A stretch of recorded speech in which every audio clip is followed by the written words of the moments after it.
Television Park. This is WJBF News Channel 6. Good evening, everyone. I'm Renetta Dubose. Thank you for joining us for a quick look at today's headlines.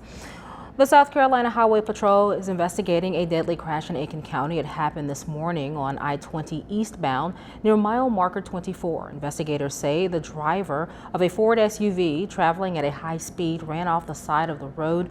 The vehicle then hit a tree, overturned, and caught on fire.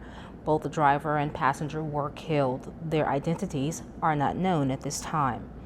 All eyes are still on Columbia, South Carolina, even 24 hours after a visit from President Trump. That's because several Democratic presidential candidates also visited Benedict College. Here's Georgia Reed Godfrey with the proposals presented by those candidates.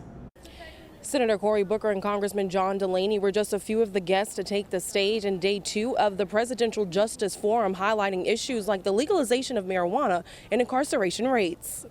The Second Step Presidential Justice Forum held at Benedict College gave candidates the chance to present their criminal justice reform platforms and policy proposals.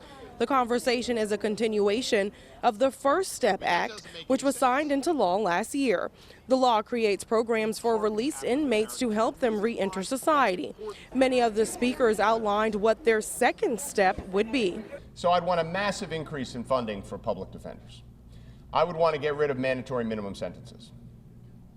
I'd like to get rid of the cash bail system. I don't think we should be in the private prison business in this country. I've already introduced a comprehensive Next Step Act that deals with everything from conditions of policing to lowering sentences to more on reentry. And coming up on the news at 11, I'll take a closer look at the forum and I'll tell you why President Donald Trump's visit on Friday overshadowed the event. In Columbia, Georgia Reed Godfrey, 7 News.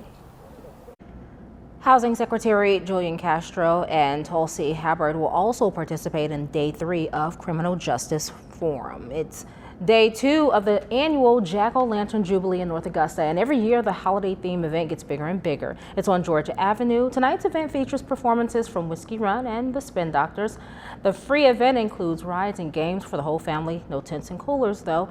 The fun ends tonight at 10.